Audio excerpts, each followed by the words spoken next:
Okay, तो सो फार हमने अपना अल्हम्दुलिल्लाह ग्रुप ऑडिट का पूरा सेक्शन ख़त्म किया था, जो कि ऑलरेडी बहुत ही ज़्यादा डिटेल था। उस पर मैं अपने सवाल बना के करा दूंगा क्योंकि उस पर आए हुए नहीं है, क्योंकि वो नया सेक्शन है। अब हम चलते हैं कुछ स्पेसिफिक फी रिलेटेड सेक्शन के ऊपर, जो कि ऑल टुगेदर वो भी न्यू ऐड हुए हैं। अब जाहिर सी बात है, न्यू ऐड हुए हैं तो जाहिर सी बात है उसके चांसेस ऑफ टेस्टिंग आपको पता है कि क्या हो जाते हैं, ज़्यादा हो जाते हैं। मुझे बताओ, ऐसी मेरी याददाश्त के लिए हमने फ़ी रिलेटेड कुछ बातें पहले भी की हैं, ऐसा है? मैं एक रिकॉल कराता हूँ, कुछ आप रिकॉल कराना मुझे, सही है? ताकि मैं सोचूं कि भाई याद है भी या नहीं है। एक हमने देखा था कॉन्सेप्ट ऑफ अंडर कटिंग, जिसमें मैंने आपको सिखाया था कि आप पिछले ऑडिटर के मुकाबलतन कम फीस चार्ज नहीं कर सकते। ये बात आपको याद है?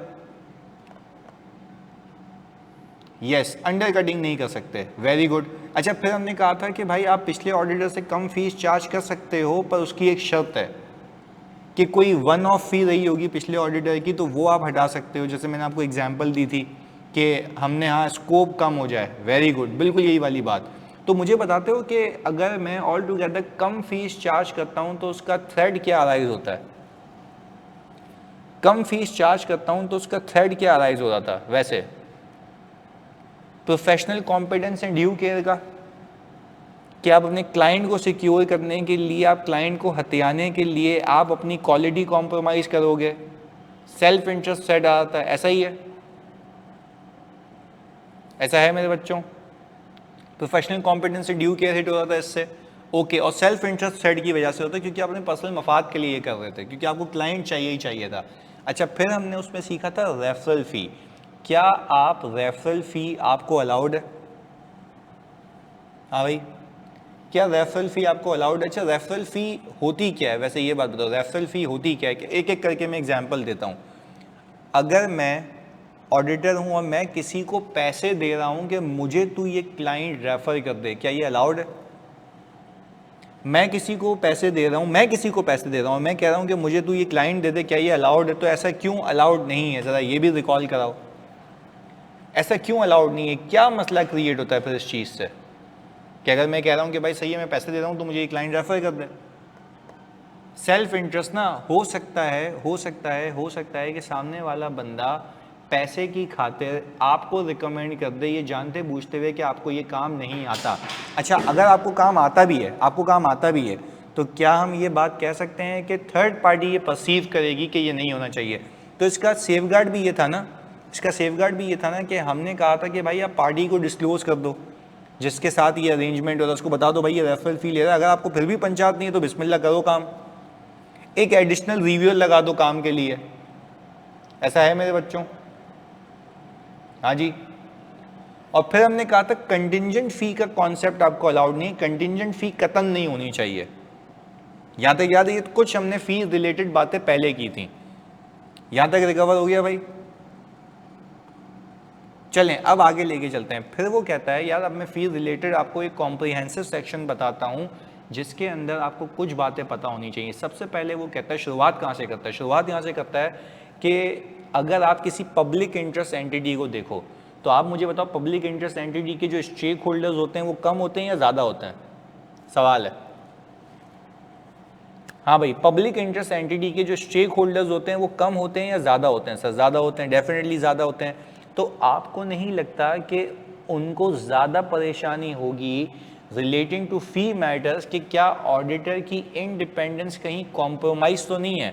वहाँ पे ज़्यादा पंचायत होगी कि कहीं ऑडिटर की इंडिपेंडेंस किसी वजह से कॉम्प्रोमाइज़ तो नहीं है। तो क्या ये ट्रांसपेरेंसी उन पब्लिक इंटरेस्ट एंटिटी के स्टेक होल्डर्स के साथ, नॉट सेइंग कि दोस्त चार with governance, I am saying stakeholders, क्या स्टेक होल्डर्स को पता होना चाहिए कि मैंने कितने पैसे लिए हैं? हाँ जी, जल्दी बताओ, मैंने कितने पैसे लिए हैं? ओके। अच्छा, तो मुझे बताओ अगर अगर अगर मैं ये कहता हूं पहली चीज कि एक फर्म का पार्टनर है, इसको तो मज़े मज़े से करते हैं ना इस सेक्शन को, मैंने टाइम लगाया पर तुम्हें आसानी से कराते हैं। एक फर्म का पार्टनर है, सही है, एक क्लाइंट ए है।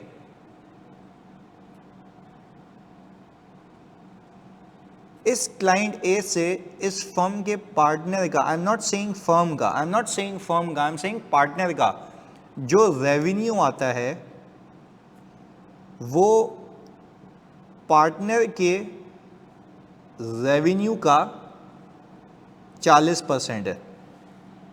अच्छा, I am not saying firm, I am सिर्फ सेइंग कि भाई एक पार्टनर का, यानी आई एम जस्ट सेइंग कि ये जो पार्टनर है इसके रेवेन्यू का 40% क्लाइंट ए कंट्रीब्यूट करता है। तो मैं आपसे पूछता हूं, क्या आपको नहीं लगता कि ये पार्टनर हाईली डिपेंडेंट है इस क्लाइंट ए के ऊपर?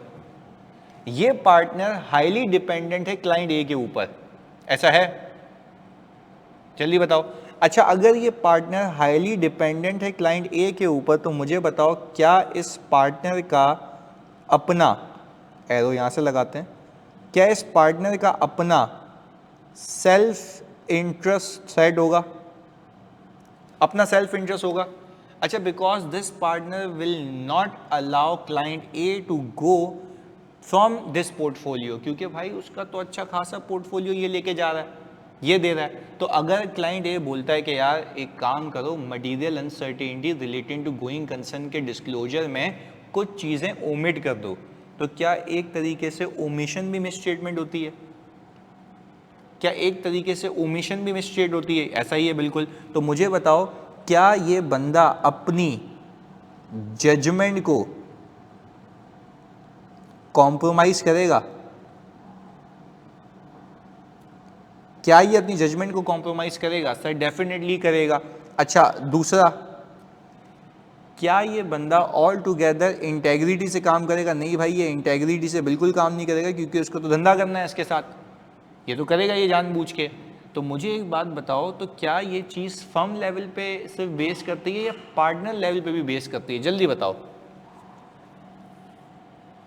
हाँ भाई, फर्म लेवल पे भी करती है या पार्टनर लेवल पे भी करती है? डिपेंड। सर पार्टनर लेवल पे भी करती है, बिल्कुल ऐसा ही है। अच्छा, अब एक और चीज़, मुझे एक बात बताओ, इसका पोटेंशियल सेफगार्ड आपकी नज़र में क्या हो सकता है? वैसे ही समझने के लिए, इसका पोटेंशियल सेफगार्ड आपकी नज़र में क्या हो सकता है?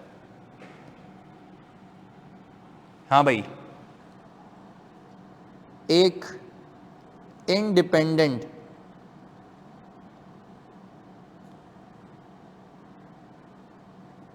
रिव्यू लगा दो, ऐसा ही है। अच्छा, ये बिल्कुल सही बताया आपने कि इस पार्टनर का बिजनेस पोर्टफोलियो क्या करो? जल्दी बताओ, इस पार्टनर का बिजनेस पोर्टफोलियो क्या करो? बढ़ा दो, क्लाइंट बेस इंक्रीज कर दो इसकी, ताकि इसकी डिपेंडेंसी कम से कम हो जाए। अच्छा, अगर मैं कोई नॉन एश्योरेंस सर्विस दे रहा हूँ, जैसे कि अब तो आपको मैंने वॉल्यूम 2 भी दिया हुआ है ना, आप देख भी रहे होगे लेक्चर, क्या मैं कह सकता हूँ कि मैंने इसको एग्रीड अपॉन प्रोसीजर ऑफर किया हुआ हो? हाँ भाई, मैंने इसको ऑल टुगेदर कोई टैक्स रिलेटेड सर्विसेज ऑफर की हुई हूँ जो अदर देन ऑडिट हैं, तो मैं तो उस पर हाईली डिपेंडेंट हूँ। तो क्या मैं ये कह सकता हूँ कि ये जो अदर सर्विसेज हैं, बुक कीपिंग वगैरह है, अदर सर्विसेज हैं, मैं इसको रिड्यूस कर दूँ? मैं बोलूँ भाई चलो भाई अब मैं ये नहीं कर सकता आपके लिए, तो क्या मैं सर्विसेज कम करके, अपना रेवेन्यू कम करके, थ्रेट को कम कर सकता हूँ, इसकी डिपेंडेंसी खत्म कर सकता हूँ? हाँ जी, नहीं, एग्रीड अपॉन प्रोसीजर तो दे सकते हैं ना अब्दुल्ला? एग्रीड अपॉन प्रोसीजर क्या मना है? जल्दी बताओ, एग्रीड अपॉन प्रोसीजर नहीं दे सकते? एग्रीड अपॉन प्रोसीजर में तो मना ही नहीं है ना, वो तो कर सकते हैं, ऐसा है? जल्दी बताओ। नॉन एश्योरेंस सर्विस, हम तो एश्योरेंस ही नहीं दे रहे, क्लियर है भाई? उसमें देखना होता है, सर्विसेज रिड्यूस कर दो ताकि आपकी डिपेंडेंसी ऑल टुगेदर उस क्लाइंट के ऊपर से खत्म हो जाए। अब यहाँ से बात निकालते हैं, यहाँ से बात निकालते हैं। अब सुनना मेरी बात फोकस के साथ। जब मैं ये कह रहा हूँ कि मैंने जो है एग्रीड अपॉन प्रोसीजर जो है, मैंने जो है एग्रीड अपॉन प्रोसीजर जो है वो इतना डिपेंडेंट हूँ मैं इस क्लाइंट के ऊपर कि मैं एग्रीड अपॉन प्रोसीजर दे रहा हूँ उसको, तो आपको यही जो सेक्शन है फीस का वो ये सिखाता है कि अगर आपकी ऑडिट फी प्लस नॉन अश्योरेंस सर्विसेज, अच्छा नॉन अश्योरेंस सर्विसेज भी कौन सी वाली जो कि परमिटेड है? जल्दी बताओ, ऐसा ही है? नॉन अश्योरेंस सर्विस भी कौन सी? जल्दी बताओ, जो कि क्या है, लिख के बताओ।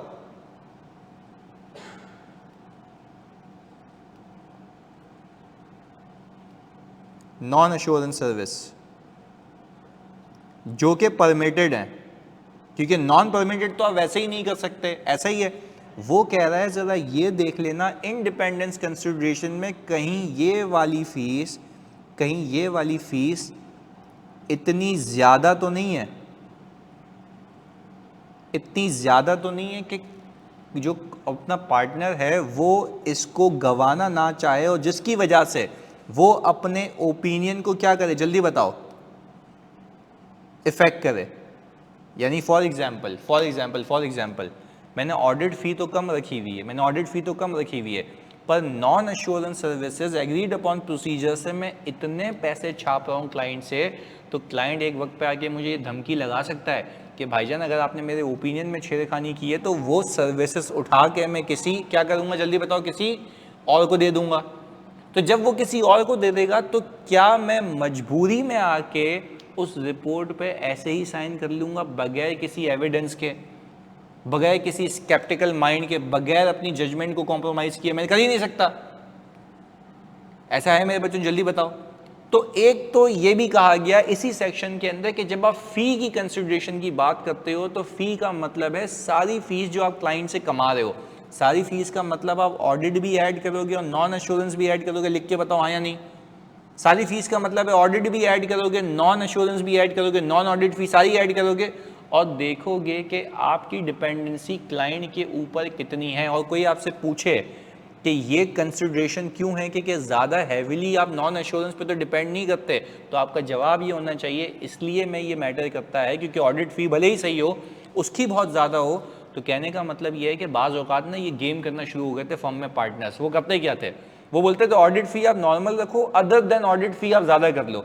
तो मुझे बताओ वो ऑडिट फ़ी की रिकवरी कहाँ से हो रही होती थी, ऑडिट फ़ी से या नॉन एश्योरेंस से? लिख के बताओ। हाँ जी जल्दी से।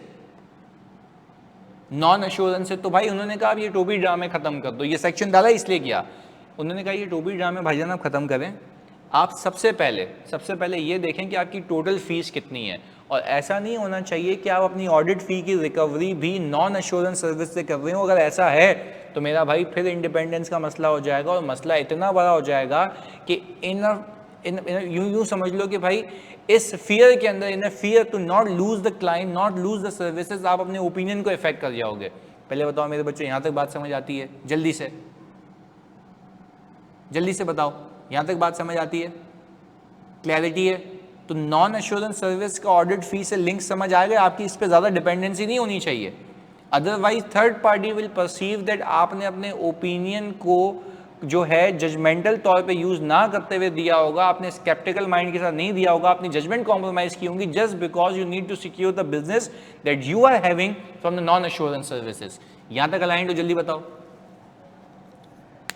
हाँ जी बेहतरीन है। अच्छा तो एक और बात बताओ, अगर मैं ऑडिट फ़ी डिसाइड कर रहा हूँ, यहाँ पे लिखते हैं, अगर मैं ऑडिट फ़ी डिसाइड कर रहा हूँ, इसको कम करते हैं,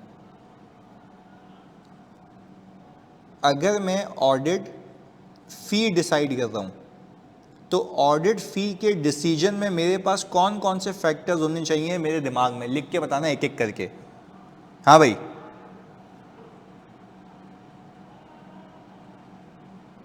पहला, चलो पहला मैं बताता हूँ, मैन आवर्स रिक्वायर्ड। हाँ भाई मैन आवर्स रिक्वायर्ड। दूसरा स्कोप,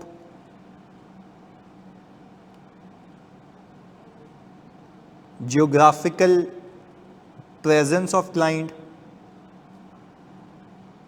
हाँ भाई ये सारी चीज़ें। अच्छा एक client, very good, FS size, अगर एक क्लाइंट पूरे पाकिस्तान में फैला हुआ है, उसकी फ़ीस कम होनी चाहिए, ज़्यादा होनी चाहिए? क्योंकि आपको जाना पड़ेगा, ट्रैवल करना पड़ेगा, खर्चे अखराजात होंगे, ज़्यादा होनी चाहिए। अच्छा तीसरा नीड टू यूज स्पेशलिस्ट। क्या ख्याल है, ख्याल क्या है? अगर स्पेशलिस्ट आपके यूज़ होने हैं तो क्या आपको नहीं लगता कि आपको उनको भी पैसे देने पड़ेंगे?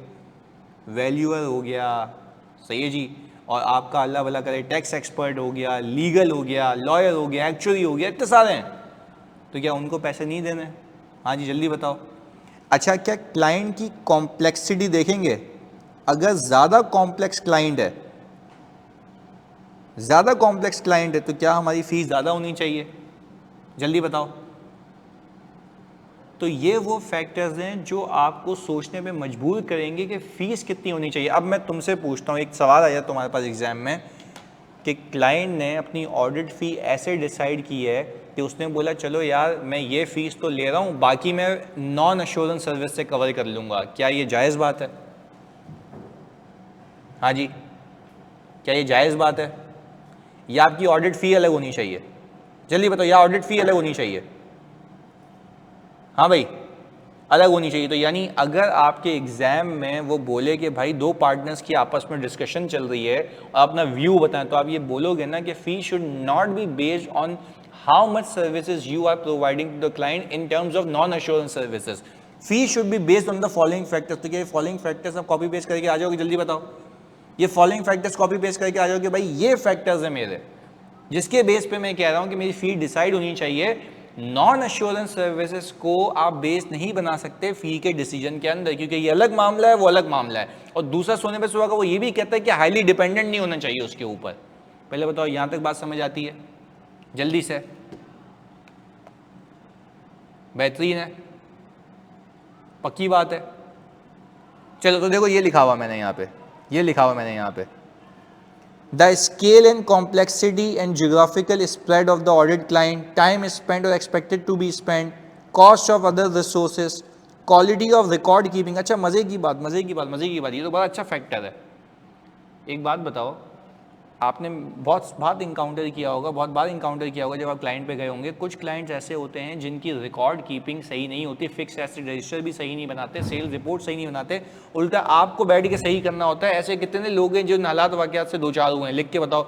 मैं तो अपनी पूरी आर्टिकल्स हुआ था, क्लाइंट का डेटा खुद बैठ के बना रहे होते थे, सही कर रहे होते थे, वो उस क्रोनोलॉजिकल ऑर्डर में होता ही नहीं है, आप बैठ के सही कर रहे होते हो। तो मुझे बताओ जिस क्लाइंट पे आप ऑल टुगेदर इतनी एफर्ट कर रहे होते हो, हमने कह रही है यस, उनकी बड़ी दिल से आवाज़ आई है ये, क्योंकि वैसे उन्होंने कुछ भी नहीं कहा पूरी क्लास में, पर इस पे कहा इसने कि हाँ ये बात है सर।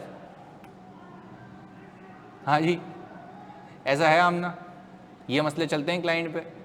एक क्लाइंट बोलता है भाई यही है, फिर आप उसके एफएआर को सेट करो, उसके एक्यूमुलेटेड डेप्रिसिएशन को मैच करो, कॉस्ट को मैच करो, नहीं हो रहा तो पूछो भाई क्या मसला है, क्यों मैच नहीं हो रहा, कि ये एसेट क्यों नहीं रिकॉर्ड हुए हुए, ये सारी चीज़ें।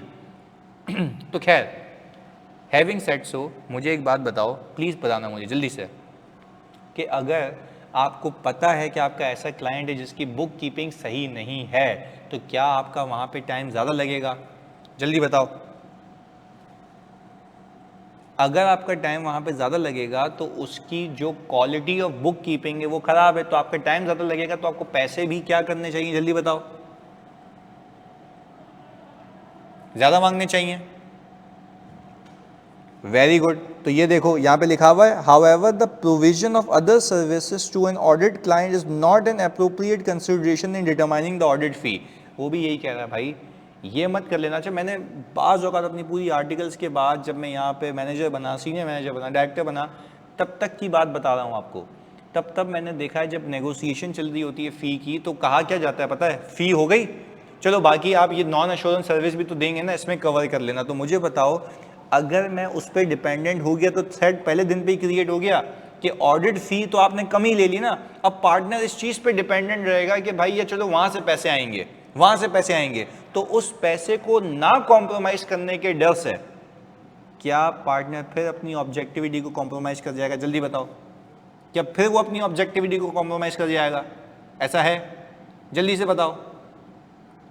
तो ये आप यूजुअली डिस्कशंस देखेंगे इंशाल्लाह, जब आप ग्रो के पहुंचेंगे ना तो देखेंगे जब फ़ी की डिस्कशन हुई होगी तो ये बात लाजमी आती है कि वो बोलता है कि यार चलो भाई बाकी उसमें के ले लेना ना, ये सर्विसेज भी तो देंगे ना, आप उसमें फीस लेना।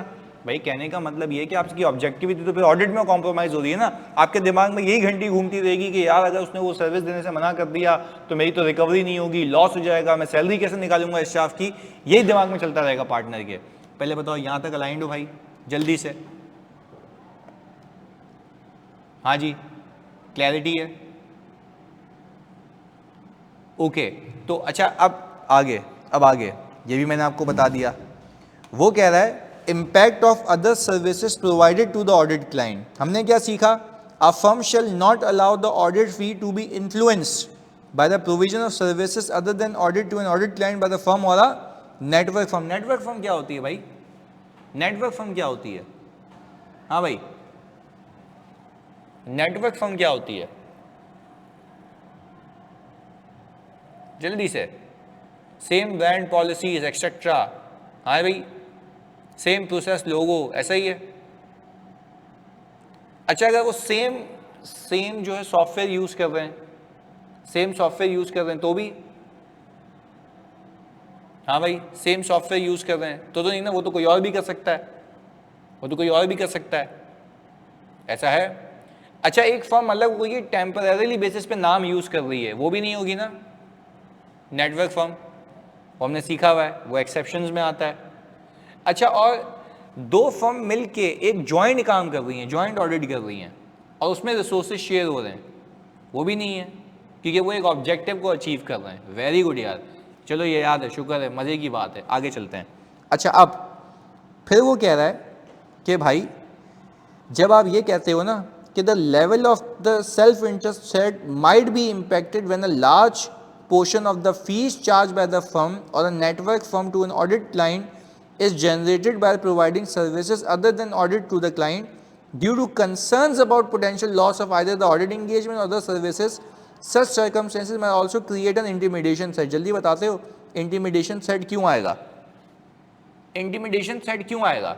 बिल्कुल है दानिश, intimidation set क्यों आएगा? हाँ जी, जल्दी से, सेल्फ इंटरेस्ट तो है मान लिया, intimidation क्यों आएगा? किसी और को अपॉइंट कर देगा। अच्छा, तो क्या ये बात तय है कि नॉन ऑडिट सर्विस में अगर किसी और को अपॉइंट करने जाएं तो उसमें तो एजीएम भी दरकार नहीं होती? अगर मैं सही कह रहा हूं, उसमें तो एजीएम की भी रिक्वायरमेंट नहीं है, उठाओ चेंज कर दो, ऐसा है ना मेरे बच्चों? चलो, इसमें कुछ बातें करते हैं तुमसे, कुछ अहम बातें करते हैं। आपको पता है ना, हम ये भी देख रहे होते हैं कि सिग्निफिकेंस ऑफ थ्रेड क्या है, थ्रेड कितना बड़ा है, ये भी तो चीज़ों पे डिपेंड करेगा ना, ऐसा है? ऐसा है ना कि थ्रेड की सिग्निफिकेंस क्या है? ओके, आओ उस पर बात कर लेते हैं। मुझे एक बात बताओ, आप लोगों में से कितने ऐसे बच्चे हैं जिनको ये बात पता है कि कुछ सर्विसेज ऐसी होती हैं, नॉन ऑडिट सर्विसेज भी, जो कि रेगुलेटर कहता है, रेगुलेटर लॉ कहता है कि एक स्टैट्यूटरी ऑडिटर ही कर सकता है। मैं कुछ एग्जांपल्स देता हूँ आपको, कुछ एग्जांपल्स देता हूँ। आप लोगों में से कितने ऐसे बच्चे हैं जिन्होंने ये आरटीए रिकंसिलिएशन की है? आरटीए रिकंसिलिएशन, अच्छा, आरटीए रिकंसिलिएशन होती क्या है ज़रा बता देता हूँ। सीडीसी कहता है कंपनीज को कि आप रिकंसिलिएशन बना के दो कि आपने सीडीसी में शेयर्स कितने सबमिट किए हैं आपके हिसाब से और सीडीसी रिपोर्ट में कितने आ रहे हैं, इन दोनों की आप रिकॉर्ड बना के दो। मंडे को करोगे? चलो सही है, गुड है, यानी अब समझ आ गया इसका कि ये है। अच्छा, इन दोनों की आपस में क्या बना के दो? रिकॉर्ड बना के दो। तो हम क्या करते हैं, सबसे पहले क्या उठाते हैं, लिख के बताओ क्या लिख रहा हूं मैं, मेंबरशिप रजिस्टर या मेंबर रजिस्टर कर लेते हैं इसको। अच्छा, और मैं इसको मैच करता हूं उन नंबर ऑफ शेयर से जो कि कहां पे आ रहे हैं, सीडीसी अकाउंट में। तो मुझे बताओ, इसमें मैं जो प्रोसीजर करूंगा क्या वो ऑल टुगेदर सिर्फ फैक्चुअल फाइंडिंग होगी? फैक्चुअल फाइंडिंग का मतलब समझाने लगा हूं। फैक्चुअल फाइंडिंग का फॉर्म है नहीं ना, गलत, सुनो, फॉर्म है नहीं। यहाँ पे हम यहाँ पे करते ही हैं कि मैं मैनेजमेंट से कहता हूँ कि भाई मैं कुछ प्रोसीजर एग्री करता हूँ आपसे। अच्छा, मुझे बताते हो, जब मैं एग्रीड अपॉन प्रोसीजर कर रहा होता हूँ तो प्रोसीजर की एक्यूरेसी की जिम्मेदारी किसकी होती है, मेरी या मैनेजमेंट की? लिख के बताओ, ये मैंने दिया हुआ है लेक्चर। हाँ भाई, जब मैं एग्रीड अपॉन प्रोसीजर कर रहा होता हूँ तो मैनेजमेंट की जिम्मेदारी होती है कि ये प्रोसीजर आपके मकसद के लिए सही है भी या नहीं है। तो मैं यहाँ प्रोसीजर लिखता हूँ और वहाँ पे सामने उसका नतीजा लिखता हूँ। जैसे कि मैं सबसे पहला प्रोसीजर ये लिखूंगा कि I will obtain RTA reconciliation statement from the management, जिसमें उसने रिकंसिलिएशन बनाई हुई होगी, जिसमें ओपनिंग आ रहा होगा, opening as per member register, opening as per आपका सीडीसी अकाउंट, फिर एडिशंस आ रही होगी, additions as per member register, additions as per CDC account. फिर मैंने क्या करूंगा, फिर मैं बोलूंगा कि मैं ऑब्टेन करूंगा सीडीसी स्टेटमेंट और उसमें देखूंगा कितनी सिक्योरिटीज इनपुट हुई हैं और वही अपने प्रोसीजर के सवाल में जाके जवाब में लिख दूंगा कि इतने नंबर ऑफ सिक्योरिटी एंटर हुई हैं और स्टेटमेंट भी आ रही है नो डिफरेंस आइडेंटिफाइड। क्या यहाँ पे मैंने कोई ओपिनियन दिया या फैक्ट बताया? जल्दी बताओ, क्या यहाँ पे मैंने ओपिनियन दिया या फैक्ट बताया? जल्दी बताओ, फैक्ट बताया। इसमें कोई ओपिनियन दरकार नहीं है, इसमें कोई ओपिनियन, यानी जो आपने देखा, जो आपको मिला, आपने बता दिया। अब इसमें कंक्लूजन कौन करेगा? आप ये जो उसको रीड कर रहे हैं वो, जल्दी बताओ, कंक्लूजन कौन करेगा? हाँ भाई, कंक्लूजन कौन करेगा? यूजर करेगा। अच्छा, फिर मैं आखिर में लिखूंगा we have added opening securities into the addition and subtracted the deletions of security from the CDC account and found that closing securities are 1 million। तो वो 1 मिलियन जो है मैंने फैक्ट बता दिया। अब वो खुद समझे कि उसके लिए क्या ये फिजिबल है या नहीं है। वो पता है क्या करेगा? CDC रिकंसिलिएशन स्टेटमेंट उठाएगा, मेरे प्रोसीजर से देखेगा, हाँ भाई ऑडिटर ने कहा ये मैच है, खत्म हो गई बात। मुझे बताओ, ये जो सर्विस है क्या ये रेगुलेटरी रिक्वायरमेंट है? हाँ या ना में जवाब दो। हाँ जी। अच्छा, तो अगर रेगुलेटरी रिक्वायरमेंट है वो तो मैंडेटरी होगी, क्या उसके लिए मैं चेंज हो सकता हूँ? क्या उसके लिए मैं चेंज हो सकता हूँ? हो ही नहीं सकता। तो क्या इस केस के अंदर आपका वो जो थ्रेट है क्या वो कम हो गया? जल्दी बताओ, इस केस में आपका थ्रेट कम हो गया क्योंकि आपको पक्का पता है कि आप उसमें रिप्लेस नहीं किए जा सकते। जल्दी बताओ, यहां तक अलाइन हो मेरे बच्चों? अच्छा, अब इसको यूं सोचते हैं, एक और एग्जांपल। अभी मेरे पास एक वो आया हुआ है कि जब आप शेयर इशू करते हो, अदर देन कैश, तो आपको ऑडिटर का सर्टिफिकेट चाहिए होता है इस पे कि इस प्रॉपर्टी पे कोई क्लेम्स तो नहीं है, प्रॉपर्टी पे। इस पे भी हमने एग्रीड अपॉन प्रोसीजर बनाया। अच्छा, होता क्या है, जो मैनेजमेंट शेयर इशू कर रही होती है ना अगेंस्ट प्रॉपर्टी, यानी सामने वाला बंदा प्रॉपर्टी देगा, ये शेयर इशू कर रहे हैं, तो हो सकता है प्रॉपर्टी पे किसी और का क्लेम हो सकता है ना। हाँ या ना में जवाब दो, कि कोई डिस्प्यूट करके बैठा हुआ हो, तो वो एक्सेप्ट करके अगर शेयर इशू कर दी है, तो बात ही खत्म हो गई। तो इसमें होता है कि कंपनी इश्तिहार देती है कि भाई ये ऑडिटर की आईडी है, जिसके क्लेम है वो यहाँ सबमिट कर लें। तो हम एग्रीड अपॉन प्रोसीजर क्या बनाएंगे पता है? We will inspect the email, और ईमेल लिख भी देंगे कि ये ईमेल पे from this to this date. क्या मैंने इसमें कोई ओपिनियन दिया, फैक्ट बता दिया कि मैं इस दिन से इस दिन तक की ईमेल्स को इंस्पेक्ट करूंगा, और अगर कोई ईमेल में क्लेम आया तो वो मैं रिपोर्ट कर दूंगा। तो मैं प्रोसीजर में क्या लिखूंगा? We will inspect emails from this to this date, और फिर यहाँ पे जो मेरा आंसर होगा उसमें लिख दूंगा we found that following claims have been lodged. क्या इसमें मैंने कोई ओपिनियन दिया या मैं एक फैक्ट बता रहा हूँ कि ये क्लेम लॉज हुए हैं? इसके आगे मेरा कोई काम है? जल्दी बताओ लिख के, इसके आगे मेरा कोई काम है? नहीं सर, यहाँ पे बात लॉक हो जाएगी। ये एग्रीड अपॉन प्रोसीजर है जो आपको देन एंड देर बनाने होते हैं, सिचुएशन को समझ के, सर्विस को समझ के। अगर आपको उसका पर्पज ही नहीं पता, आप एग्रीड अपॉन प्रोसीजर नहीं बना सकते। अच्छा, अगर मुझे कोई क्लेम नहीं मिलता तो क्या मैं लिखता कि वी फाउंड सर्टेन क्लेम्स या वी फाउंड नो क्लेम्स? जल्दी बताओ, नो क्लेम्स वर रिपोर्टेड, ये लिख दूंगा ना, नो क्लेम्स वर रिपोर्टेड। तो उसमें तो भाई मेरा तो कोई है ही नहीं ना ओपिनियन, मैंने तो सिंपल बता दिया। अगेन, ये भी रेगुलेटरी रिक्वायरमेंट, हाँ या ना में जवाब दो, ये भी रेगुलेटरी रिक्वायरमेंट है। यस, क्या इसमें मुझे टेंशन होनी चाहिए कि मैं रिप्लेस कर दिया जाऊंगा? हाँ जी, इसमें मुझे टेंशन होनी चाहिए कि मैं रिप्लेस कर दिया जाऊंगा? सर कतन नहीं होनी चाहिए, मैं कभी रिप्लेस नहीं हो सकता क्योंकि लीगल रिक्वायरमेंट है। फिर अब मैं आपसे पूछता हूं, ये जो आरटीए रिकॉन है क्या ये रिकरिंग है? जल्दी बताओ, क्या ये रिकरिंग है? यस, आरटीए रिकॉन हर साल देनी है। बट ये जो मैंने अभी आपको बताया वो वाली जो सर्विस है जो मैं दे रहा हूं, क्लेम्स वाली, क्लेम्स ऑन प्रॉपर्टी वाली, क्या वो रिकरिंग है? वन ऑफ है?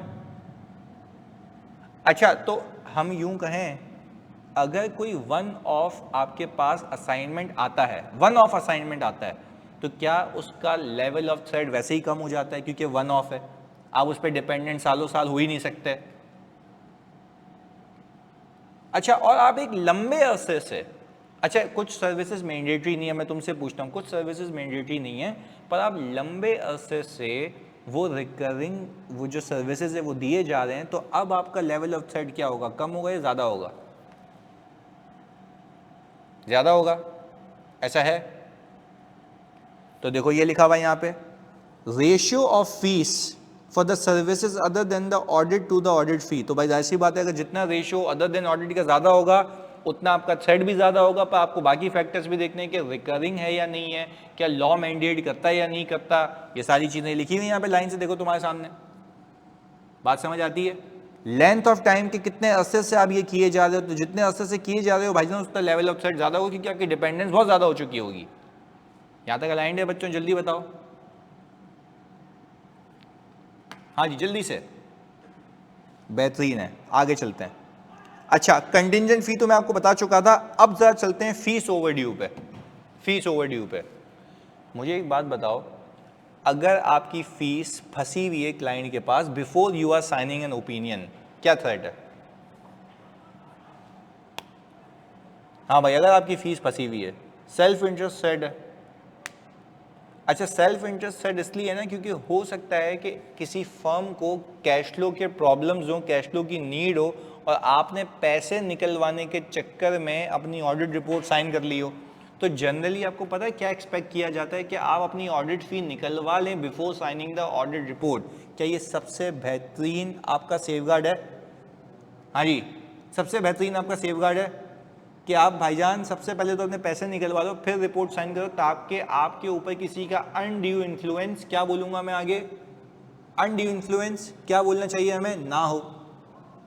ऐसा ये कोई अनड्यू इन्फ्लुएंस नहीं हो हमारे पास, ऐसा है मेरे बच्चों? अच्छा, ये भी हो सकता है ना कि ऑडिटर ये रिपोर्ट साइन कर ले इस एक्सपेक्टेशन के अंदर कि चलो अगला साल जब मैं ऑडिट शुरू करूँगा तो तभी पैसे आ जाएंगे, तो ये मन तक भी दिमाग में चल रही होती है। तो मुझे एक आप बात बताते हैं कि अगर मेरी 2 सालों की फीस उसके पास जमा हुई हुई है लंबे अरसे से, टाइम तक 2 साल ज़्यादा होता है, तो क्या लेवल ऑफ थ्रेट कम होगा या ज़्यादा होगा? जल्दी बताओ। ज़्यादा होगा, बेहतरीन। अच्छा, क्लाइंट की कैश फ्लो डिफिकल्टीज चल रही हैं, यानी मसले चल रहे हैं कैश फ्लो के उसके, अब थ्रेट ज़्यादा होगा कम होगा? हाँ भाई। अच्छा, अब आप कैसे कह रहे हैं ज़्यादा होगा? कैश फ्लो के तो मसले हैं, और क्या मसला है? कुछ भी नहीं मसला। हाँ भाई, क्योंकि आपको ये डर लगा रहेगा कि क्या ये आपके पैसे देगा या नहीं देगा। ऐसा ही है भाई, जल्दी बताओ, यही गेम है, फीस खा जाएगा, बिल्कुल ऐसा ही है। चलो अब ये हो गया। अब हम बात कर लेते हैं इसके सेफगार्ड्स की। मुझे एक बात बताओ, जब ये सूरत हाल है तो आपका सबसे बेहतरीन सेफगार्ड क्या है कि आप एटलीस्ट पार्शियल पेमेंट तो निकलवा लो, ताकि वो थ्रेड क्या हो जाए, जल्दी बताओ, कम हो जाए। पूरे पैसे निकलवाना तो सोने पे सुहागा, क्या बात है। अगर पार्शियल निकलवा सकते हो तो निकलवा लो, बट हाँ, before you sign the audit report आपको क्या करवाना चाहिए? Before you sign the audit report, मेरी जान, आपको क्या करवाना चाहिए? जल्दी बताओ। Before you sign the audit report आपको क्या करवाना चाहिए? नहीं, पार्शियल पेमेंट तो निकाल ली, पर क्या हम रिव्यू करवा सकते हैं एडिशनल रिव्यूअर से? प्री इशुएंस रिव्यू, यानी रिपोर्ट इशू करने से पहले आप रिव्यू करा लो, ताकि वो वाला रिस्क क्या हो जाए, आपका एलिमिनेट हो जाए, रिड्यूस हो जाए। क्या कहते हो, क्या ख्याल है? हाँ जी, डन है। अच्छा, अब कुछ ऐसे केसेस हैं, 2 केसेस में ब्रेक करूंगा, एक पब्लिक इंटरेस्ट एंटिटी का, एक बगैर पब्लिक इंटरेस्ट एंटिटी का। तो पहले हम बात कर लेते हैं नॉन पाई की, जो कि पब्लिक इंटरेस्ट एंटिटी नहीं है। कोड ऑफ एथिक्स ये कह रहा है आपको, अभी आगे मैं जाता हूँ अगली स्लाइड के ऊपर, पर प्लीज़ सुनिएगा, बने रहिएगा। कोड ऑफ एथिक्स आपको ये कहता है कि अगर आपकी फ़ीस, मैं फिर रिपीट कर रहा हूँ, अगर आपकी फ़ीस, ऑडिट फ़ीस की बात कर रहा हूँ मैं, फिर रिपीट कर रहा हूँ, ऑडिट फ़ी की, ओवरड्यू एज अ लोन भी ट्रीट होता है, बिल्कुल, वो आगे आएगा सेक्शन में, वो बात करेंगे आगे, इसलिए मैंने यहाँ पर डिस्कशन नहीं की। आगे आ जाओ, ये रहा नॉन पाई के लिए। अच्छा, वो ये कह रहा है कि अगर आपकी ऑडिट फ़ी आपके क्लाइंट के रेवेन्यू से जो आप कमा रहे हो, पूरी फ़ी की बात कर रहा हूँ, अगर आप जो कमा रहे हो, सही है, फर्म के लेवल की बात हो रही है, मैं फर्म लेवल की बात हो रही है, फिर कह रहा हूँ, अगर आपकी ऑडिट फ़ी क्लाइंट से जो आप कमा रहे हो, वो फ़ी आपके पूरे फर्म के रेवेन्यू का 30% है। प्लीज़ लिख के बताओ मैंने कितना बोला? हाँ भाई जल्दी बताओ।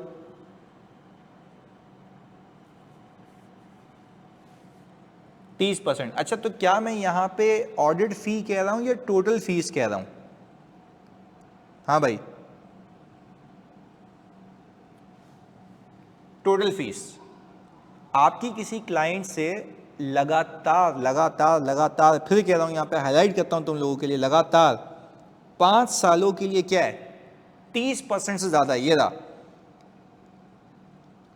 more than 30% of the total fee received by the firm shall determine whether either of the following action, यानी फिर वो देखेगा कि क्या ये दो एक्शन जो मैं करूंगा क्या ये सफिशिएंट है या नहीं है। पहला एक्शन वो ये कहता है कि जब आप 5वें साल में पहुंचोगे ना, 5वें साल में जब पहुंचोगे तो 5वें साल में पहुंचने के बाद आप 5वें साल की रिपोर्ट इशू नहीं करोगे, अलबत्ता आप पहले 5वें साल का प्री इशूएंस रिव्यू करवाओगे। जब प्री इशूएंस रिव्यू हो जाएगा उस बंदे से जो कि इस फर्म का पार्ट नहीं है, अच्छा फर्म के बंदे से क्यों नहीं करा रहे, जरा सोच के बताना, फर्म के बंदे से क्यों नहीं करा रहे, जरा सोच के बताना, समझ के बताना, ये बड़ी टेक्निकल बात है, फर्म के बंदे से क्यों नहीं करा रहे। हाँ जी, वो ये क्यों कह रहा है कि other than firm, very good, Ali कह रहा है भाई पूरी फर्म का ही थ्रेट है, तो फर्म के बंदे से ही कराएंगे तो क्या वो ऑब्जेक्टिवली उसको देखेगा, लॉजिकल बात है ना। वेरी गुड आमना, वेरी गुड अमीर, वेरी गुड अब्दुल्ला, कि भाई वो तो इंडिपेंडेंट होना चाहिए ना, वो तो यहाँ का होना ही नहीं चाहिए, यहाँ तक अलाइंड है भाई, जल्दी बताओ। तो इसलिए वो कह रहा है ऐसा बंदा जो कि फर्म का पार्ट ना हो वो करेगा, और वो इक्विवेलेंट रिव्यू करेगा जो एंगेजमेंट क्वालिटी रिव्यू करता है, प्री इशुएंस रिव्यू, अलाइंड हो यहाँ तक। फिर दूसरा ऑप्शन दिया, दूसरा ऑप्शन उसने ये दिया कि आप ये देखो कि चलो 5वें साल का ओपिनियन आपने दे भी दिया, 5वें साल का ओपिनियन आपने दे भी दिया, बट 6ठे साल का ओपिनियन साइन करने से पहले जैसे एंगेजमेंट क्वालिटी रिव्यू होता है जो इंटरनेशनल फर्म्स आके करती हैं हमारी यहाँ पे, आप 5वें साल के वर्किंग पेपर रिव्यू करवा लो, ताकि आपको पता लग जाए कि क्या आपने वहाँ कोई भंड तो नहीं मारा था। पहले बताओ यहाँ तक बात समझ आती है, कितने एक्शंस हो गए इसके, लिख के बताओ कितने एक्शंस हो गए, 2। पहला तो ये है कि 5वें साल की रिपोर्ट इशू ना करो, पहले रिव्यू करा दो। और अगर 5वें साल की रिपोर्ट इशू कर भी दी है, 5वें साल की रिपोर्ट इशू कर भी दी है, देखो फिर रिपीट कर रहा हूँ, 5वें साल की रिपोर्ट दे भी दी है, तो 6ठे साल में तो पहले आपको ये करना पड़ेगा कि आपने 5वें साल का पहले वर्किंग पेपर रिव्यू करवाने पड़ेंगे। ऐसा है, दोनों में चॉइस है, बिल्कुल ऊपर लिखा हुआ है ना, आइदर ऑफ द, देखो यहां से पकड़ो, either of the following actions, तो यानी या तो पहला वाला कर लो या दूसरा वाला कर लो, सबसे अच्छा कौन सा है, पहला दूसरा, लिख के बताओ अच्छा कौन सा है, पहला वाला, क्योंकि प्री इशुएंस रिव्यू ज्यादा बेहतर है, प्री इशुएंस रिव्यू ज्यादा बेहतर है। अच्छा फिर इसमें एक मजे की गेम उसने बताई, बड़ी बेहतरीन बात कही उसने कहा एक ज्वाइंट ऑडिट का कॉन्सेप्ट है, आप भी ऑडिट कर रहे हो, दूसरी फर्म भी ऑडिट कर रही है, बट सुनना, वो कह रहा है जब ज्वाइंट ऑडिटर आपके साथ लगा हुआ होता है ना, तो ये वाला सेफगार्ड जो हमने ऊपर बात की ना प्री इशुएंस वाली, वो ऑटोमेटिकली एड्रेस हो जाता है कब, जब मैं आपको कंडीशंस बता रहा हूं, फिर रिपीट कर रहा हूं, कितने ऑडिटर हैं जल्दी बताओ, 2, EY KPMG। अब अज्यूम करो कि जो 30% वाली कहानी है, नॉन ऑडिट सर्विसेज भी मेरे पास हैं, सब मिला मिलू के मेरा 30% से ऊपर हो गया है, वो कह रहा है कि आपको वो ऊपर वाला सेफगार्ड लगाने की नीड नहीं है, वो इक्विवेलेंट कहलाएगा अगर दूसरा ऑडिटर जो है पूरी जिम्मेदारी लेता है ऑडिट की, यानी अगर मैं और KPMG मिलके दोनों ऑडिट कर रहे हैं ना, तो वो भी ओपिनियन देगा, हम भी ओपिनियन देंगे, वो हमारे वर्किंग पेपर रिव्यू करेगा, हम उसके वर्किंग पेपर रिव्यू करेंगे। तो मुझे बताओ क्या ये थ्रेट वैसे ही एलिमिनेट हो गया, क्योंकि वो भी तो दूसरी ही फर्म है ना जो ऑलरेडी मेरे काम को रिव्यू कर रही है, क्योंकि वो सोल रिस्पॉन्सिबल है अपने ओपिनियन के लिए, मैं भी सोल रिस्पॉन्सिबल हूं अपने ओपिनियन के लिए। तो पहले बताओ यहां तक बात समझ आती है, जल्दी से बताओ, हाँ भाई जल्दी से बताओ, यहां तक बात समझ आती है। 2 फर्म्स हैं, KPMG है, मैं हूं, KPMG मेरे वर्किंग पेपर का थॉरो रिव्यू करती है, क्योंकि उसको देखो फॉर एग्जांपल हमने शुरू में हेड्स बांट लिए, मैंने कहा PP मैं करूंगा, रेवेन्यू मैं करूंगा, इन्वेंट्री मैं करूंगा, FS आप देखना, डिस्क्लोजर्स आप देखना, कॉस्ट ऑफ सेल्स आपने देखना, एक्सपेंसेस आपने देखना है, तो हमने ऐसे हेड्स बांट लिए। तो इसका मतलब ये है कि जो उसने काम किया वो EY रिव्यू नहीं करेगा, लिख के बताओ, क्या इसका मतलब ये है कि जो उसने काम किया वो EY रिव्यू नहीं करेगा, जल्दी से, हाँ भाई जल्दी से बताओ बच्चों, करेगा। अच्छा तो क्या जो हमने काम किया है वो KPMG नहीं करेगा, भाई बिल्कुल रिव्यू करेगा, सोल रिस्पॉन्सिबल है, वो तो हमने बांटा हुआ है काम। तो क्या हम नेटवर्क फर्म हो गए, नहीं हरगिज नहीं हुए, इसलिए तो मैंने रिवाइज कराया शुरू में आके, हम तो नेटवर्क फर्म हरगिज नहीं हुए। तो मैं आपसे पूछता हूं क्या ये भी equivalent to pre issuance review हो गया, ये भी equivalent to pre issuance review हो गया, जल्दी बताओ जानी। अच्छा बट एक कहानी में ट्विस्ट लाते हैं, अगर KPMG का भी इस क्लाइंट से जो रेवेन्यू वो 30% से ज़्यादा है, हाँ वही इस पर याद था मैं, अगर KPMG का रेवेन्यू भी इस क्लाइंट का 30% से ज़्यादा है तो क्या अब ये रिव्यू इफेक्टिव रहेगा? जल्दी बताओ, क्या अब ये रिव्यू इफेक्टिव रहेगा? नहीं। रीज़न बता दो फिर साथ साथ जानी, नहीं के साथ साथ रीज़न बता दोगे तो बात हो जाएगी डन, नहीं तो क्यों नहीं? दोनों का थ्रेट है ना, तो वो कभी उसमें गलती नहीं निकालेगा, वो उसमें गलती नहीं निकालेगा, ऐसा ही है। तो देखो यहां पे इसको रीड कर लेते हैं आपके लिए बेहतरीन तरीके से, आ जाओ इधर।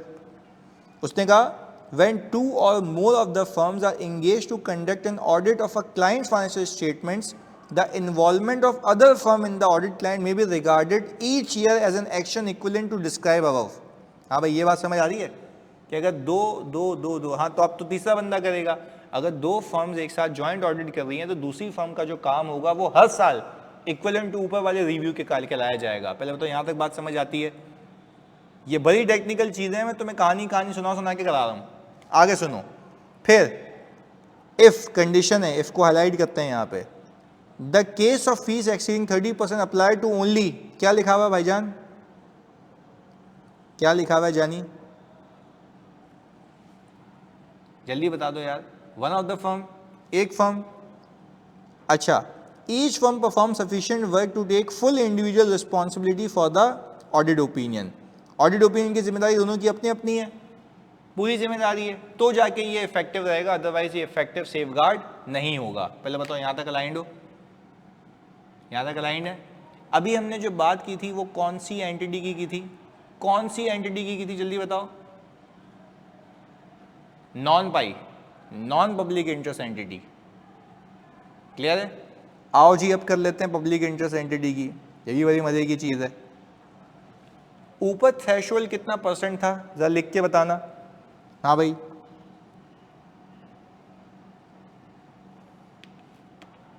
30%, ऐसा ही है। अच्छा नीचे जो थ्रेशोल्ड आप देख रहे हैं वो देखें कितना आ रहा है,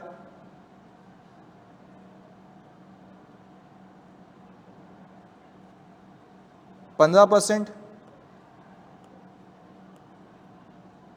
ये रहा। अच्छा इसमें भी ऑडिट फीस की बात हो रही है, टोटल फीस की बात हो रही है, टोटल फीस की बात हो रही है। और इसके अंदर 5वें साल तक कहानी जा रही है, 2 कंसेक्यूटिव ईयर्स की बात हो रही है, 2 सालों की बात हो रही है। ये बड़ी इंपॉर्टेंट बात है, ये पेपर में बड़ा ख्याल रखना है इसका। अच्छा फिर वो कह रहा है कि अब आप पे पाबंदी आयद होती है कि दूसरे साल का ओपिनियन इशू करने से पहले, फिर रिपीट कर रहा हूं, दूसरे साल का ओपिनियन इशू करने से पहले आप क्या करा लेंगे, प्री इशुएंस रिव्यू कर लोगे। और अगर आपको लगता है कि ये काफ़ी होगा तो आप फिर इस पे ऑडिट रिपोर्ट पे साइन कर सकते हो, सब्जेक्ट टू आप ये समझते हो कि ये रिव्यू काफ़ी होगा। पर अगेन ये भी कौन सा बंदा होगा, जो फर्म का बंदा होगा या आउटसाइड द फर्म होगा? हाँ जी आउटसाइड द फर्म होगा। अच्छा अब आगे सुने, फिर कहानी यहाँ ख़त्म नहीं हो रही है, फिर कहानी यहाँ ख़त्म नहीं हो रही है, कहानी इसके आगे भी जा रही है। वो कह रहा है कि आपका ईयर 1 हो गया, ईयर 2 हो गया, year 1, year 2, year 3, year 4, year 5, 2 सालों का तो हो गया, ये लगा रहा है, ये हो गया। अच्छा ईयर 3 में भी क्या आप कराएंगे, प्री इशुएंस रिव्यू कराएंगे, ईयर 3 में भी सेम, ईयर 4 में भी सेम, ईयर 5 में भी सेम। अच्छा मुझे बताओ जब आपने ये सारा, डर नहीं लगता यार, मतलब रिस्पेक्ट करता हूँ मैं यार, पर ये कि मैं क्लास ले रहा हूँ ना इसलिए, तो खैर एनीवेज डर वर क्या है यार, मोहब्बत है हमारी। आगे सुनो, चलो जल्दी से इधर। अच्छा अब मुझे एक बात बताओ, हम ये कह रहे हैं कि जब मैं 5वें साल तक पहुंचा ना, और ये फीस कंटिन्यूसली, मैं फिर रिपीट कर रहा हूँ, ये फीस कंटिन्यूसली 5 सालों तक कितने परसेंट से ज़्यादा रही, लिख के बताओ, 5 सालों तक कितने परसेंट से ज़्यादा रही? 15% से। तो अब ऑडिटर को कहा जा रहा है थैंक यू सो मच, 5वें साल आप इस फर्म से रिज़ाइन कर दें, मतलब इस कंपनी से रिज़ाइन कर दें, आप इस कंपनी का ऑडिट नहीं कर सकते। जो कि कौन सी एंटिटी है, लिख के बताओ, जो कि कौन सी एंटिटी है, पब्लिक इंटरेस्ट एंटिटी। तो यानी इसका मतलब है, एक मिनट, हेलो सर, आप ये कहना चाह रहे हैं कि अगर एक फर्म जो क्लाइंट का ऑडिट कर रही है और जो पब्लिक इंटरेस्ट एंटिटी है, कंसेक्यूटिव 5 साल अगर मेरी फीस 15% से ऊपर रही, तो 5वें साल का रिपोर्ट इशू करने के बाद, जो कि प्री इशुएंस तो अपना होगा ही होगा, मैं उस कंपनी का ऑडिट नहीं कर सकता। और ये रिजिड कंडीशन कौन सी कंपनी में डाली गई है, पब्लिक इंटरेस्ट एंटिटी में, क्योंकि वो कहता है दुनिया भाई यही बोलेगी कि भाई ये तो इतना डिपेंडेंट है, इसके ऊपर हो कैसे सकता है। अच्छा, वैसे तो पार्टनर रोटेट करने की कंडीशन है ना पाकिस्तान में, कोड ऑफ कॉर्पोरेट गवर्नेंस में पार्टनर रोटेट करने की कंडीशन है ना, पार्टनर रोटेट कर दो कोड ऑफ कॉर्पोरेट गवर्नेंस में। बट यहां पे क्या पार्टनर रोटेट करने की बात कर रहा है या फर्म, जल्दी बताओ, फर्म है ना, ऐसा ही है। अच्छा, यहाँ पे अमीर हमजा कह रहे हैं कंसेक्यूटिव 2 ईयर्स नहीं है, नहीं देखो गलत बात, दो अलग चीजें मिक्स कर रहे हो। कंसेक्यूटिव 2 ईयर्स अगर 15% से ज्यादा है, तो क्या आपको दूसरे साल का ऑडिट करने से पहले प्री इशुएंस रिव्यू करवाना पड़ेगा? हाँ भाई, ऐसा है। पर मैं कह रहा हूं अगर यही कहानी कितने सालों तक चलती रहे अमीर, कितने सालों तक चलती रहे, 5 साल, तो 5वें साल तक प्री इशुएंस रिव्यू होता ही रहेगा। वो तो सोने पे सुहागा बात है ही, वो तो है ही, वो कोई मसले वाली बात नहीं है, वो तो है, वो तो हम भी मान रहे हैं। बट वो कह रहा है 5वें साल में आके क्या फर्म को क्या करना पड़ेगा, लिख के बता दो तो मजा आ जाएगा। फर्म को क्या करना पड़ेगा, रिजाइन करना पड़ेगा, यही बात हम कह रहे हैं। यस, क्लैरिटी है यहाँ पे। अच्छा, फिर इसके अंदर भी वो वाला जॉइंट ऑडिट वाला सीन आ सकता है, इसके अंदर भी आ सकता है ना जॉइंट ऑडिट वाला सीन। हाँ भाई, इसके अंदर भी आ सकता है ना जॉइंट ऑडिट वाला सीन, तो वो वाली कहानी यहाँ पे भी अप्लाई होती है। अच्छा भाई, अली कह रहे हैं 6th ईयर में अगर आके फर्म की क्लाइंट बेस इंक्रीज हो जाए, नहीं तो क्या सवाल ये है 6th ईयर में आके हो भी जाए, क्या 5 कंसेक्यूटिव साल 15% ऊपर रहे, लिख के बता दो, तो वो रिजाइन करने का क्राइटेरिया तो आप मीट कर चुके हो ना। तो 6ठे साल में सब सही भी हो जाए तो क्या कोई फर्क पड़ता है, लिख के बताओ। नहीं, तो आपने रिजाइन करना होगा। हाँ, 3 साल कंसेक्यूटिव था, चौथे 5वें साल में 9%, 6%, 5% पे आ गया, अब सही है,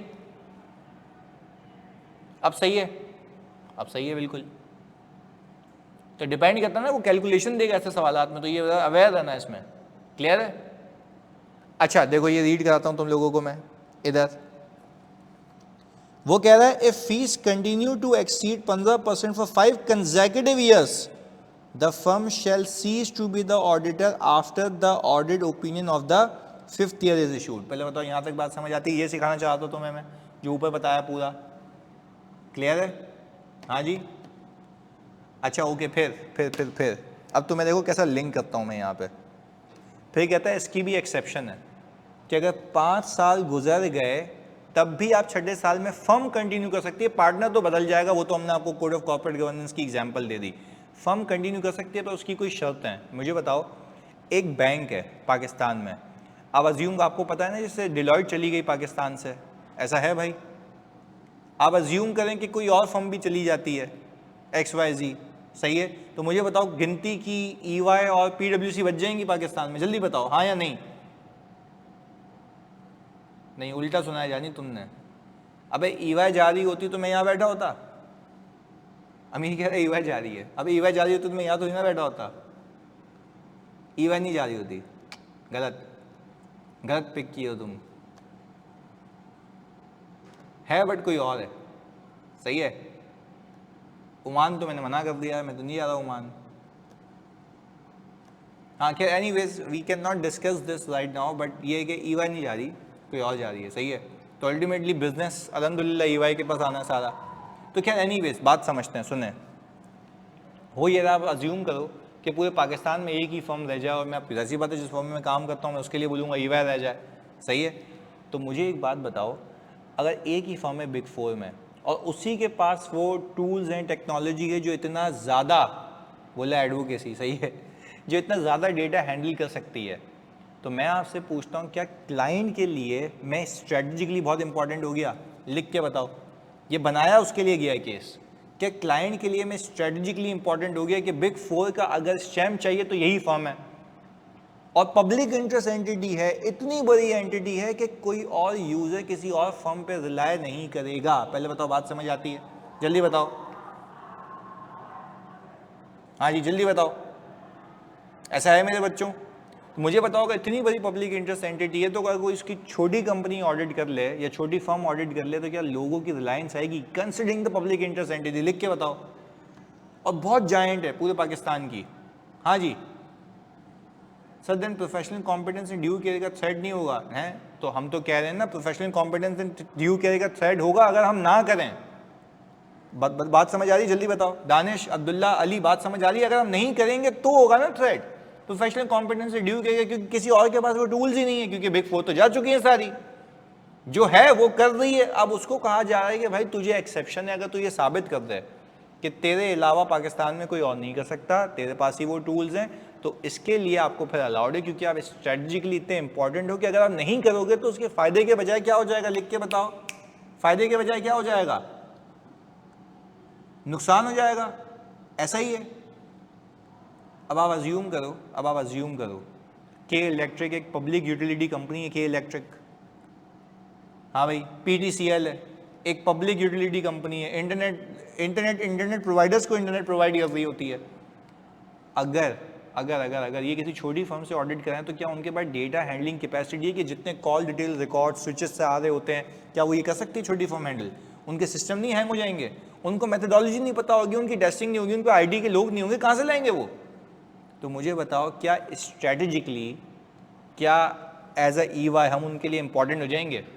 इवन लोगों के लिए जो परसीव कर रहे हैं, जो एफएस को देख रहे हैं, वो बोलेंगे हाँ भाई EY ने ऑडिट किया तो सही है। वो बोलेंगे भाई शकूर एंड कंपनी ने ऑडिट किया है, क्या किसी को एक्सेप्टेबल होगा? क्या किसी को एक्सेप्टेबल होगा? लिख के बताओ, नो, नेवर। तो ये एक्सेप्शन निकाली गई। अमीर, अब्दुल्ला, दानिश, आमना, अलीजा, पहले बताओ बात समझ आती है ये वाली? तो पर इस केस के अंदर क्या हर साल, फीलिंग बैड फॉर शकूर हो गए? अच्छा मुझे एक बात बताओ, इस केस में क्या हर साल क्या प्री इशुएंस रिव्यू जारी रहेगा? हाँ जी, क्या प्री इशुएंस रिव्यू जारी रहेगा? ऐसा है? वो तो उस पर तो एक्सेप्शन नहीं है, उस पर तो एक्सेप्शन नहीं है, पर इस पर ऑडिटर को ये कहा गया भाई अगर ऐसा सीन सपाटा है ना तो आपने एक काम करना है, आपने एक काम ये करना है, आपने पहले रेगुलेटर से जाके इजाज़त लेनी है कि ये सिचुएशन आ रही है, आप मुझे बताएं क्या मैं कर सकता हूँ या नहीं कर सकता। शकूर आपका दोस्त लेक्चर अस्सलाम वालेकुम शकूर भाई, इधर ऐसा है, देखो नीचे लिखा हुआ भी, the firm should consult with the regulatory professional body. अच्छा प्रोफेशनल बॉडी हमारे केस में कौन हो गई? लिख के बताओ, प्रोफेशनल बॉडी हमारे केस में कौन हो गई? Professional? No no no, this is regulatory. SACP तो रेगुलेटर है, प्रोफेशनल बॉडी कौन सी होगी भाई? अबे जिसकी तैयारी कर रहे हो ICAP, बिल्कुल ऐसा ही है।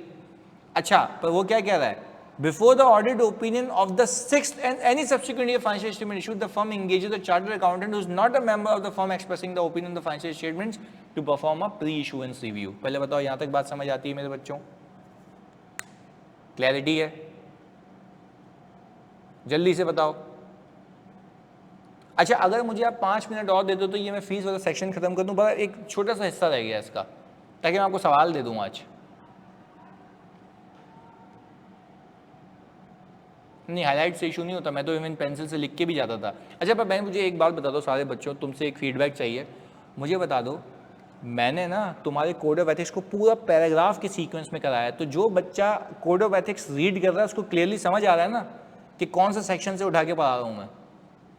कनेक्टेड हो ना कि ये पेज है, ये पेज है, ये पेज है? वेरी गुड, अब्दुल्ला कह रहे हैं यस सर, अली कह रहे हैं यस सर, अमीर कह रहे हैं यस सर, बाकी बाकी बाकी भाई बाकी, आमना भी कह रही है, यानी वेरी गुड यार, थैंक यू। तो इसका मतलब ये है कि आप अलाइंड हैं कि हम कौन कौन सा सेक्शन कवर करते जा रहे हैं। और मुझे बताओ, अगर तुम ऐसी एग्जांपल्स ना देखो तो दिमाग की खिचड़ी नहीं बन जाएगी कि उसमें लिखा हुआ क्या है? वो बहुत ही ज़्यादा कॉम्प्लेक्स है समझने में, वो निकल जाएगा इंशाल्लाह। इतना डिटेलिंग कर रहे हो, निकलेगा नहीं निकलेगा? प्रैक्टिस करनी है, पर प्रैक्टिस करनी है मंड के, सही है? वो कह रहा है सुबह पढ़े थे सेक्शन समझ आवा है, गेम समझ आ गई क्या है, क्यों है? बोला फर्स्ट टाइम रियलाइज हो रहा है कोड ऑफ एथिक्स भी इंपॉर्टेंट है। नहीं इंशाल्लाह यार, अभी मतलब हम उसको बड़ा डिटेल में कवर कर रहे हैं। आई थिंक 13th लेक्चर है ना हमारा ये कोड ऑफ एथिक्स का। कैफ में स्किप कर दिया था इसे सही है, अब ये तुम्हें स्किप करेगा तो पता लगेगा। खैर एनीवेज, खाली 5 मिनट और फिर हम इसको क्लोज करते हैं। सही है जी। इधर आपको नहीं लगता कि पब्लिक इंटरेस्ट एंटिटी में, जैसे मैंने पहले बताया आपको, कि फीस की ट्रांसपेरेंसी होना बहुत ज़रूरी है? हाँ या ना में जवाब दो। फीस की ट्रांसपेरेंसी होना बहुत ज़रूरी है, बहुत ज़्यादा ज़रूरी है। तो आपको ये भी पता है कि दोस्त चार्ज विद गवर्नेंस को अपॉइंट कौन करता है? लिख के बताओ, दोस्त चार्ज विद गवर्नेंस को अपॉइंट कौन करता है? Members, share holders. अबे बीओडी क्यों करेगा? बीओडी तो दोस्त चार्ज विद गवर्नेंस ही होते हैं ना भाई, कौन सी चार्ज सही है? शेयर होल्डर अपॉइंट करते हैं ना। तो मुझे बताओ वो गवर्नेंस के लिए अप्लाई करते हैं ना, कि भाई अपॉइंट करते हैं कि भाई गवर्न करो कि क्या मैटर सही चल रहे हैं नहीं चल रहे हैं, ऑडिटर इंडिपेंडेंट है या नहीं है। तो इसलिए कहा गया कि ऑडिटर के ऊपर पब्लिक इंटरेस्ट एंटिटी के केस में एक रिस्पॉन्सिबिलिटी आयद होती है। मैं फिर रिपीट कर रहा हूँ, मेरी बातों को फोकस करना। पब्लिक इंटरेस्ट एंटिटी के केस में ऑडिटर के ऊपर एक रिस्पॉन्सिबिलिटी आयद होती है कि वो खुद जो फीस कमा रहा है, वो जो इस क्लाइंट से कमा रहा है, और उसकी रिलेटेड एंटिटी जिस पे उसका कंट्रोल है, यानी पूरा ग्रुप। मैं फिर रिपीट कर रहा हूँ, बहुत सोच समझ के बोल रहा हूँ, सुनना है इधर बात।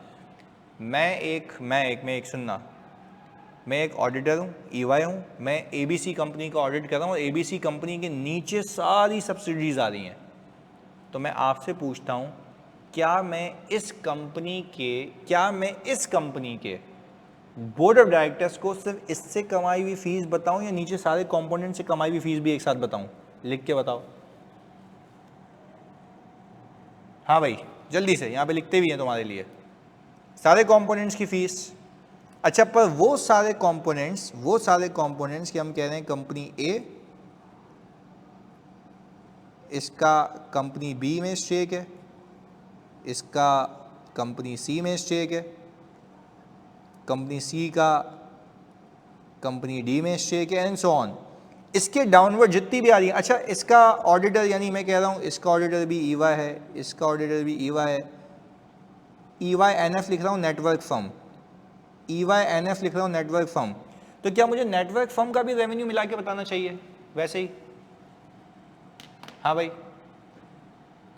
नेटवर्क फर्म का भी बताना चाहिए, क्योंकि हम तो एज अ फर्म देख रहे हैं ना कि पूरी फर्म की कमाई कितनी है। ऐसा है मेरे बच्चों? जल्दी बताओ। हाँ जी। तो वो बोल रहा है कि ये सारी फीसेस मिला के, अच्छा जो सारी फीसेस के अंदर सिर्फ ऑडिट फी आएगी या नॉन ऑडिट फी भी आएगी? प्लीज लिख के बताओ। हाँ भाई, नॉन ऑडिट फी भी आएगी। आओ उसको रीड करते हैं, वो कहता है कि भाई आप जो यहां पर हैं कम्युनिकेट करेंगे fee related information for both audit services and, क्या लिखा हुआ है? लिख के बताओ क्या लिखा हुआ है? For audit and other than audit. किसको बताएंगे? दोस्त चार्ज विद गवर्नेंस को, ताकि हम उनको बोलेंगे भाई तुम देख लो तुम्हारी नज़र में क्या इतनी फीस बनती भी है या नहीं बनती है, तुम्हारी नज़र में ये ज़्यादा तो नहीं है। मैं आपको बताऊँ, पीडीसीएल का मैं ऑडिटर हूँ ना, पीडीसीएल की ऑडिट कमेटी में, फिर रिपीट कर रहा हूँ, पीडीसीएल की ऑडिट कमेटी हमसे पूछती है आप अपनी फर्म का पूरा रेवेन्यू बताएं। वो क्यों पूछती है मुझसे मेरी पूरी फर्म का रेवेन्यू?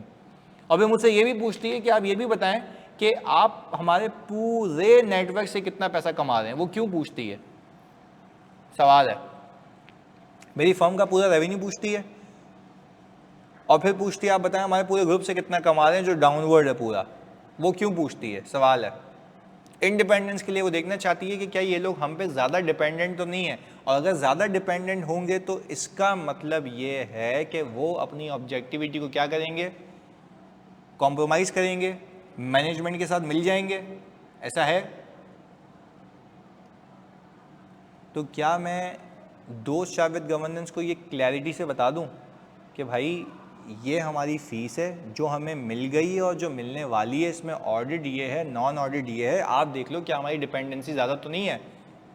और अगर कोई थ्रेट आया था तो मैंने उस पर ये सेफगार्ड लगाए, हमारी नज़र में ये सूटेबल है। अगर आपको लगता है कि नहीं है तो आप मुझे बता दें, पहले बताओ यहाँ तक बात समझ आती है। और अगर दो चार विद गवर्नेंस को लगा कि यार नहीं यार ये तो हैवीली हम पे डिपेंडेंट है, तो क्या वो हमसे नॉन ऑडिट सर्विस छीन के किसी और को दे सकते हैं? क्योंकि डिसीजन तो अल्टीमेट उनका होगा। जल्दी बताओ, क्या वो हमसे नॉन ऑडिट सर्विस छीन के किसी और को दे सकते हैं? सर डेफिनेटली दे सकते हैं, डेफिनेटली दे सकते हैं। अच्छा, तो वही बात जो मैंने पहले सिखाई थी, दो चार विद गवर्नेंस को जो मैं फीस बताऊंगा, तो क्या फीस में वही सारी बेसिस बताऊंगा, मेरे मैन आवर्स कितने हैं, कॉम्प्लेक्सिटी कितनी है, स्केल कितना है, जोग्राफिकल लोकेशंस का मसला क्या है, वो सारी चीज़ें देखो नीचे लिखा हुआ, ये सारी चीज़ें आ रही हैं। तो इन्हीं बेसिस पे उसको बताऊंगा ना, फिर वो बोलेगा नहीं भाई ये आप गलत कह रहे हो, ये हटाओ, ये ऐड करो, ये हटाओ, ये ऐड करो, तो वो कुल मिला के गवर्नेंस की जिम्मेदारी उसकी है। अच्छा, अब एक तो ये बात हो गई। दूसरी बात, अभी मैंने आपको क्या सिखाया, ट्रांसपेरेंसी किसके साथ रखी थी मैंने, जल्दी बताओ, ट्रांसपेरेंसी किसके साथ रखी थी, जल्दी बताओ लिख के, दो शाविद गवर्नेंस के साथ। पर वो कहता है पब्लिक इंटरेस्ट एंटिटी के केस के अंदर, ये भी पब्लिक इंटरेस्ट एंटिटी का था, पर बोला पब्लिक इंटरेस्ट एंटिटी के केस के अंदर यूजर ऑफ एफएस को पता होना चाहिए। यूजर ऑफ एफएस कौन होता है, लिख के बताओ। स्टेक होल्डर, सारे स्टेक होल्डर, शेयर होल्डर हो गए, गवर्नमेंट ऑफ पाकिस्तान हो गई, सब एवरीवन जो एफएस को देख रहा है, इनकम टैक्स अथॉरिटीज, ऐसा है भाई, सारे स्टेक होल्डर्स। वो बोल रहा है पब्लिक इंटरेस्ट एंटिटी के केस में ये ट्रांसपेरेंसी बाकी लोगों को भी पता होनी चाहिए। तो फिर उसने दो हिस्से बना दिए इसमें कोड ऑफ एथिक्स में। उसने बोला आप किसी ऐसी जुरिस्डिक्शन में बैठे हुए होगे, क्या बनाते हैं, हो सकता है यहां पे बनाते हैं ना, ट्रांसपेरेंसी विथ पब्लिक या स्टेक होल्डर्स। वो कह रहा है कि अगर आप ऐसी जुरिस्डिक्शन में बैठे हुए हैं जैसे पाकिस्तान है, आपको पता है ना कि यहां पे हमारे फोर्थ शेड्यूल में रिक्वायरमेंट है कि आप फी का ब्रेकअप बताते हैं। पता है नहीं पता, जल्दी बताओ। हाँ भाई, फी का ब्रेकअप बताते हो, करंट ईयर भी बताते हो, प्रायर ईयर भी बताते हो, और ये भी बताते हो ऑडिट फी कितनी है, सही है, हाफ ईयर कितनी है, नॉन ऑडिट कितनी है, सर्विस के नाम के साथ। अच्छा, ये बेसिकली आप सामने वाले को क्या प्रोवाइड कर रहे हो, लिख के बताओ। ये बेसिकली सामने वाले को क्या प्रोवाइड कर रहे हो, ट्रांसपेरेंसी प्रोवाइड कर रहे हो, जल्दी बताओ। आउट ऑफ पॉकेट, देखो सबसे पहले अपने काम की बात ले आई है, सही है, आउट ऑफ पॉकेट भी होता है, बिल्कुल ऐसा ही है। अच्छा, तो मुझे एक बात बताते हो, तो ये ट्रांसपेरेंसी क्या लोगों को देख के कुछ समझ आएगी, ये हैवीली डिपेंडेंट तो नहीं, इतनी फीस क्यों दी जा रही है? यहाँ तक अलाइंड हो भाई, जल्दी बताओ। ओके, अच्छा फिर व्हाट इफ उस जुरिस्डिक्शन का क्या, मेरे बच्चों में तुमसे पूछता हूँ, उस वाली जुरिस्डिक्शन का क्या जिसमें ये चीज़ें मैसर नहीं है, जहाँ पे रेगुलेटर कुछ ना कहता हो, तो उस केस में फिर आप दोस्त शाविद गवर्नेंस से कम्युनिकेट करते हो कि आप या तो उसको फाइनेंशियल स्टेटमेंट में अलहदगी से डिस्क्लोज करें, हालांकि आपके ऑल टुगेदर लीगल रिक्वायरमेंट नहीं है। तो क्या हम यही बातें दोस्त शाविद गवर्नेंस से रिक्वेस्ट करके उनके एफएस में डलवा सकते हैं, उनको इंपॉर्टेंस बता के कि भाई ट्रांसपेरेंसी ज़रूरी है, जल्दी बताओ, ऐसा है? और अगर दोस्त शाविद गवर्नेंस मना कर दें तो फिर कहा जाता है फर्म को कि भाई फिर वो अपने पास से एक पब्लिक डिस्क्लोजर दें, एक स्टेटमेंट दें कि हमारी पब्लिक इंटरेस्ट एंटिटी पे ये फीस है और हम इस पे डिपेंडेंट है या नहीं है, वो पब्लिक डिस्क्लोजर मांगता है। और डिस्क्लोजर में यही सारी चीज़ें मांगता है कि ब्रेकअप बताओ। पहले बताओ, यहाँ तक अलाइंड हो मेरे बच्चों, जल्दी से। और इवन पता है इसमें कोड ऑफ एथिक्स में ये भी लिखा हुआ है, ऑडिट रिपोर्ट में भी बता सकते हो, ऑडिट रिपोर्ट में भी बता सकते हो, पर ऑडिट रिपोर्ट के कौन से सेक्शन में बताओगे? तुम लोगों ने बता दिया, मैं मान जाऊंगा तुम्हें आता है। ऑडिट रिपोर्ट के कौन से सेक्शन में बता सकते हो? अपनी वेबसाइट पे लगा सकता है ऑडिटर, अपनी वेबसाइट पे लगा सकता है। हाँ भाई, ऑडिटर रिपोर्ट के कौन सा सेक्शन में लगा सकते हो, ये बता सकते हो, सोच के बताना, फजूलियात नहीं। हाँ, ऑडिट रिपोर्ट का कौन सा सेक्शन यूज हो सकता है? अमीर कह रहे हैं अदर मैटर, अली कह रहे हैं अदर मैटर, बाकी बाकी बाकी बाकी बाकी बाकी।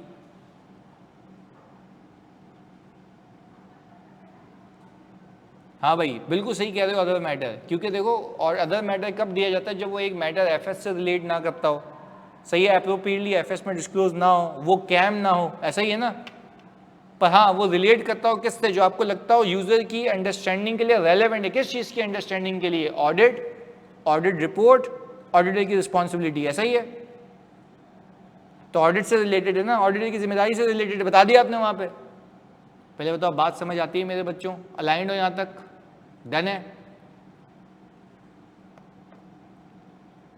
क्लोज करें इसको, जल्दी से बता दो। बेहतरीन हो गया। तो सर ये था आपका अल्हम्दुलिल्लाह फी का चैप्टर पूरा। ये सेक्शन न्यू है जानी, ये सेक्शन न्यू है, बिल्कुल ये सेक्शन न्यू है। ये हो गए। अब हम स्पेसिफिक केसेस पे चलेंगे और इंशाल्लाह पे खत्म हो जाएगा, फिर पास पेपर एक साथ मुकाएंगे। क्लियर है? असाइनमेंट आज दे दूंगा मैं आपको, सही है? चलें मिलते हैं इंशाल्लाह अगली क्लास में। अल्लाह हाफ़िज़। कोशिश करते हैं इसको एक हफ्ते में ख़त्म करें, यानी जो भी कमिंग वीक है ना इसमें ख़त्म करें इसको, सही है? ताकि बाकी प्रैक्टिस पे फोकस करें। रहने जानी, चलो मिलते हैं। अल्लाह हाफ़िज़।